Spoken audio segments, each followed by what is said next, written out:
अस्तित्व ही नहीं था। तब इस धरती पर डायनासोर्स का राज हुआ करता था। उन्होंने करोड़ों सालों तक धरती पर राज किया, लेकिन तकरीबन 65 मिलियन साल पहले एक विशाल एस्टेरॉयड पृथ्वी से टकराया, जिसने डायनासोर्स का अस्तित्व पृथ्वी से पूरी तरह से मिटा दिया।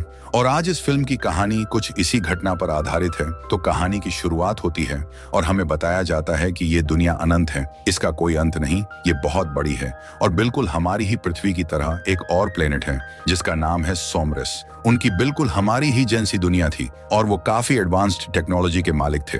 वो वहां पर आराम से रह रहे थे। हालांकि ये वक्त 65 मिलियन साल पहले का था, लेकिन सोमरस के लोग इतने एडवांस्ड थे कि वो तब भी किसी दूसरे प्लेनेट पे जा सकते थे। इसके बाद हम इस मूवी के मेन कैरेक्टर माइल्स को देखते हैं, जो कि यहाँ पर अपनी बेटी और अपनी वाइफ के साथ रहा करता था। माइल्स अपनी बेटी और अपनी वाइफ के साथ समुद्र के किनारे बीच पर आया हुआ था और उसकी बेटी को एक जानलेवा बीमारी थी और उसका इलाज कराने के लिए माइल्स के पास उतने पैसे नहीं थे। इसीलिए वो एक स्पेस मिशन पर जाने का फैसला करता है। क्योंकि वो एक पायलट था, वो अपने साथ अपने कुछ साइंटिस्ट साथियों को लेकर एक दूसरे प्लेनेट की खोज में जाने वाला था।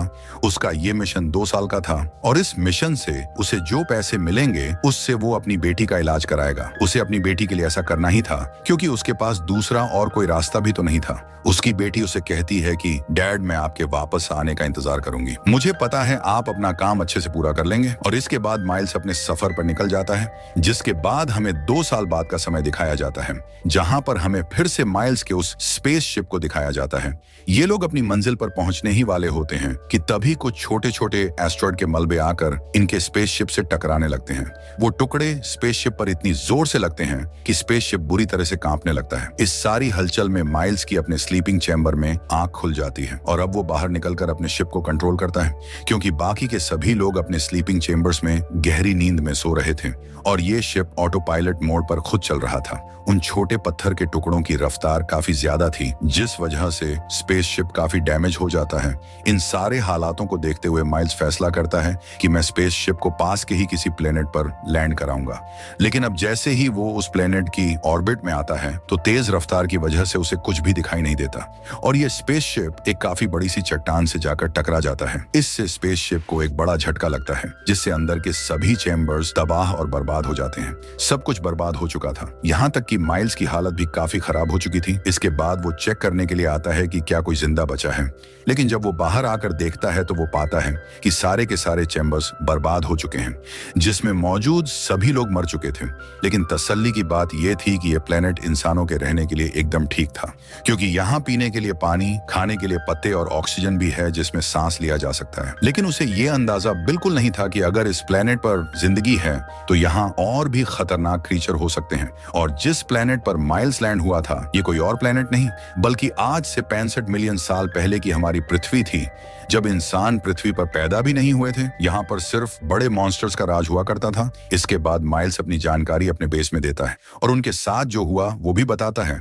उसे याद आता है कि हमारी इस स्पेसशिप में 2 छोटी स्पेसशिप भी थी जो कि इमरजेंसी में काम आती थी, लेकिन उसे अंदाजा नहीं था कि वो कहाँ गिरी है। और क्योंकि वो शिप काफी मजबूत थी तो माइल्स फैसला करता है कि वो उन्हें ढूंढेगा और कैसे भी करके अपने प्लेनेट पर वापस जाएगा। अब उसे यहाँ पर खाने पीने के लिए कुछ भी नहीं मिल रहा था और हालात काफी मुश्किल थे। एक बार तो माइल्स खुद को मारने का भी डिसाइड करता है, लेकिन जब उसे अपनी बेटी की याद आती है तो वो रुक जाता है। वो उसकी तस्वीरें देखकर उसे याद करने लगता है। इसके बाद उसे सिग्नल मिलता है कि उन सभी चैम्बर्स में से एक चैम्बर में से आवाज आ रही है। जब माइल्स वहां पर चेक करने के लिए जाता है कि क्या सच में अभी भी कोई जिंदा है, तो थोड़ी देर ढूंढने के बाद माइल्स को वो चैम्बर मिल जाता है। उसके अंदर एक छोटी बच्ची थी और वो उसकी बेटी की ही उम्र की थी। वो उसे अपने साथ ले जाता है और जब उसे होश आता है तो वो उससे पूछता है कि तुम कहां से हो और तुम कौन हो, तुम्हारे सारे ग्रुप का क्या प्लान था। वो लड़की बोलती तो है, लेकिन माइल्स को कुछ समझ नहीं आता, क्योंकि उस लड़की की लैंग्वेज अलग थी। इसलिए वो समझ नहीं पाता कि लड़की क्या कह रही है और किस भाषा में बात कर रही है।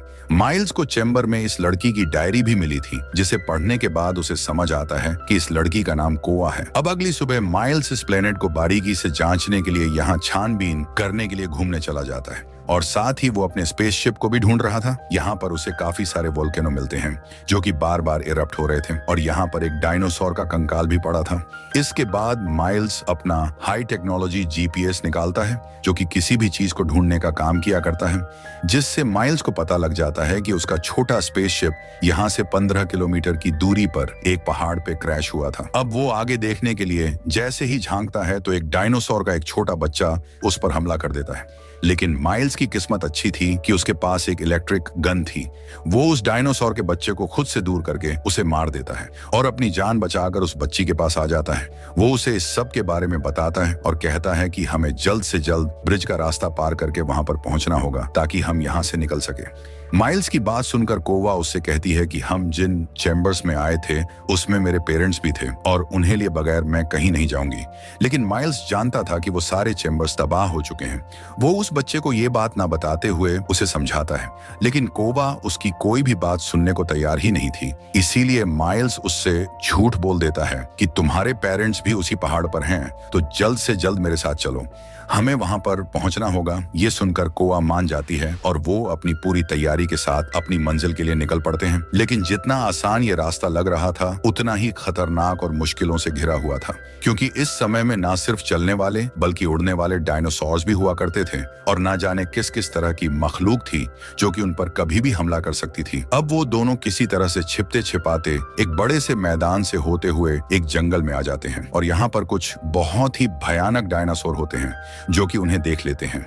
वो सब उन पर हमला करने लगते हैं। अब माइल्स अपनी इलेक्ट्रिक गन निकालकर उन पर शूट करता है और वो अपना और कोवा का बचाव कर रहा था। खैर वो लोग किसी तरह से यहाँ से बचकर आगे जाते हैं जहाँ पर उन्हें एक नदी मिलती है। वो यहाँ अपना हाथ मुंह धोकर थोड़ा आराम करते हैं, जिसके बाद माइल्स एक पेड़ पर चढ़ता है और अपना जीपीएस निकालकर पता करता है कि अब उनका स्पेसशिप कितनी दूरी पर रह गया है। लेकिन तभी अचानक से टहनी टूट जाती है और माइल्स जोर से जमीन पर आकर गिरता है, जिससे उसका एक हाथ डिसलोकेट हो जाता है और उसे काफी दर्द हो रहा था। उस टहनी के टूटने की आवाज सुनकर यहाँ पर कुछ भयानक डायनासोर्स आने लगते हैं। अब वो माइल्स को जैसे ही मारने के लिए आते हैं कि माइल्स के पास कुछ बॉम्ब्स होते हैं जिन्हें वो उन डायनासोर्स के ऊपर ब्लास्ट करता है, जिनसे वो मरने लगते हैं। यहाँ पर माइल्स इस तरह से अपना बचाव कर रहा था और कोवा एक दूसरी जगह पर जाकर एक पेड़ की टहनी के पीछे छिप जाती है। लेकिन तभी कोवा को एहसास होता है कि वो गलत जगह पर आ गई है, क्योंकि ये जगह तो उड़ने वाले क्रीचर्स का ठिकाना था। तो अब इसीलिए केओए उन्हें देखकर यहाँ से दूसरी जगह पर जाने लगती है, लेकिन इससे आवाज पैदा हो जाती है और एक उड़ने वाला डायनासोर उसे देख लेता है जो कि धीरे धीरे उसकी तरफ बढ़ने लगता है। वो काफी डर गई थी क्योंकि अब बचने का कोई रास्ता नहीं था और डायनासोर काफी करीब आ गया था। वो एकदम से हमला करके उसके कपड़े पकड़ लेता है और कोवा को खींचकर अपने साथ ले जाने लगता है। लेकिन माइल्स ऐसा होते हुए देख लेता है। वो डायनासोर का पीछा करता है और उसे शूट करके कोवा की जान बचा लेता है। वो इस सब से काफी डर गई थी, इसीलिए माइल्स उसे अपनी पीठ पर उठाकर उस पहाड़ की तरफ जाने लगता है, क्योंकि उसे केओए में कहीं ना कहीं अपनी बेटी नजर आ रही थी, जिसे कि 2 साल पहले वो अपने प्लेनेट पर छोड़कर आया था। अब क्योंकि इन्हें चलते चलते रात हो जाती है और रात में चलना खतरे से खाली नहीं था, इसीलिए ये लोग एक केव में जाकर रात गुजारने का फैसला करते हैं। यहाँ पर माइल्स दोबारा से अपना जीपीएस चेक करता है कि अब उनका स्पेसशिप कितनी दूर रह गया है। लेकिन यहाँ पर जो चीज माइल्स को पता लगती है उसे जानकर उसके होश उड़ जाते हैं, क्योंकि स्पेस में जो एस्ट्रॉयड के टुकड़े माइल्स के स्पेसशिप से आकर टकराए थे वो अब पृथ्वी पर गिरने वाले थे, जिससे होगा ये कि सारे डायनासोर्स और पृथ्वी पर जो भी चीज है वो सब कुछ तबाह हो जाएंगे। वो सारी चीजें राख में बदल जाएंगी। वो ये सारी चीजें समझ गया था और वो कोवा को भी इस बारे में बताता है। अब सुबह होते ही वे लोग जैसे ही यहाँ से निकलने वाले थे कि एक बड़ा सा डायनासोर आकर उन पर हमला कर देता है, जिससे बचने के लिए वो लोग उस केव के और अंदर आ जाते हैं। यहाँ पर आकर उन्हें एक सुरंग मिलती है जिसका साइज काफी छोटा था और अब इसीलिए माइल्स यहाँ पर बम से धमाका करता है, जिससे छेद सिर्फ इतना बड़ा होता है कि यहाँ से कोवा गुजर सकती थी। लेकिन माइल्स नहीं, कोवा निकल जाती है लेकिन माइल्स अंदर ही रह जाता है, जिससे यहाँ पर एक और डायनासोर माइल्स पर हमला कर देता है। लेकिन माइल्स के पास जो इलेक्ट्रिक गन थी वो उससे उस डायनासोर पर शूट करके खुद को बचा लेता है और जैसे तैसे वो सुरंग से बाहर आता है। लेकिन बाहर आकर उसे कोवा कहीं भी दिखाई नहीं देती। वो आसमान से बहुत सारे चट्टानों के टुकड़े धरती की तरफ आते हुए देख रहा था, जिसका मतलब ये था कि इन लोगों को जल्द ही इस प्लेनेट को छोड़ना होगा, वरना वो लोग मारे जाएंगे। और इसीलिए वो जल्दी से उस तरफ भागने लगता है जहां वो स्पेसशिप थी, लेकिन वो गलती से एक दलदल में गिर जाता है। वो निकलने की बहुत कोशिश करता है, लेकिन वो दलदल उसे निगलता जा रहा था, यहाँ तक कि वो कोवा को भी आवाज लगाता है, लेकिन अब बचने की कोई भी उम्मीद नजर नहीं आ रही थी। अब इससे पहले वो पूरी तरह से डूब जाता, कोवा यहाँ पर आ जाती है और उसकी मदद करने लगती है। वो पेड़ की एक टहनी माइल्स की तरफ झुका देती है, जिसे पकड़कर वो जैसे तैसे बाहर आ जाता है। बाहर आते ही वो कोवा को जोर से गले लगा लेता है, क्योंकि आज वो मरने ही वाला था, लेकिन कोवा ने उसे बचा लिया। फिर वो उसे बताता है कि प्लेनेट जल्द ही खत्म होने वाला है, हमें यहाँ से जल्द निकलना होगा। वो दोनों पूरा दिन और पूरी रात सफर करते हैं और अगली रात होने से पहले वो उस स्पेसशिप तक पहुंच जाते हैं।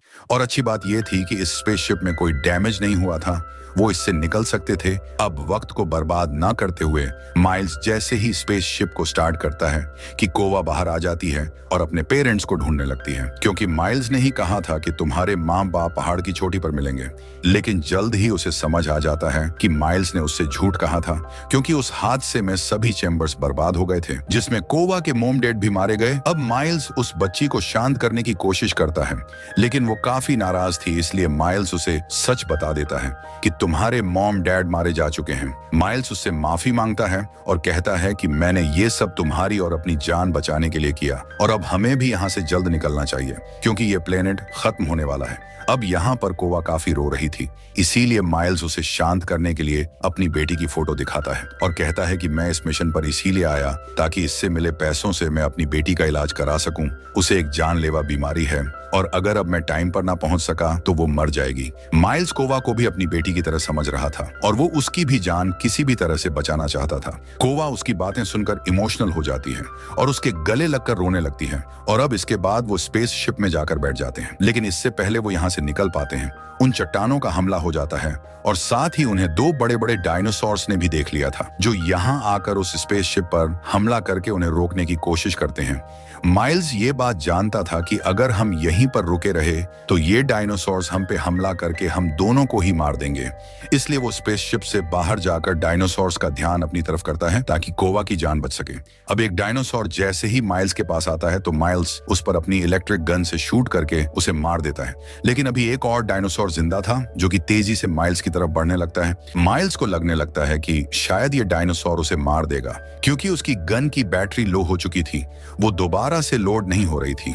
डायनासोर उसके काफी करीब आ गया था, लेकिन इसी बीच स्पेसशिप में बैठी कोवा अपना दिमाग चला देती है और एक वीडियो प्ले कर देती है। जैसे ही डायनासोर का ध्यान भटकता है, माइल्स को वहां से भागने का मौका मिल जाता है, लेकिन जब डायनासोर को उस वीडियो प्रोजेक्टर से कुछ नहीं मिलता तो वो फिर से माइल्स के पीछे पड़ जाता है। और अब ये प्लेनेट भी तबाह होने वाला था, क्योंकि यहाँ की सारी वोल्केनो इरप्ट होने लगी थी और एस्ट्रॉइड के टुकड़े नीचे गिर रहे थे। डायनासोर माइल्स का पीछा कर रहा था और माइल्स को समझ नहीं आ रहा था कि इस डायनासोर से कैसे छुटकारा पाया जाए। तभी उसे एक आइडिया आता है, वो जमीन से निकलने वाले उन वोल्केनो की तरफ भागना शुरू कर देता है, और अब जैसे ही वो वोल्केनो फटता है, डायनासोर उसकी चपेट में आ जाता है। लेकिन उसकी स्किन इतनी मोटी थी कि उस पर कोई ज्यादा फर्क नहीं पड़ता, लेकिन वो इससे थोड़ा जख्मी हो जाता है। अब डायनासोर को और गुस्सा आ गया था और वो माइल्स को मारने के लिए उसकी तरफ बढ़ता है। अब माइल्स भी अपनी मौत को गले लगाने वाला था, क्योंकि उसके पास भी पीछे हटने के लिए कोई जगह नहीं थी।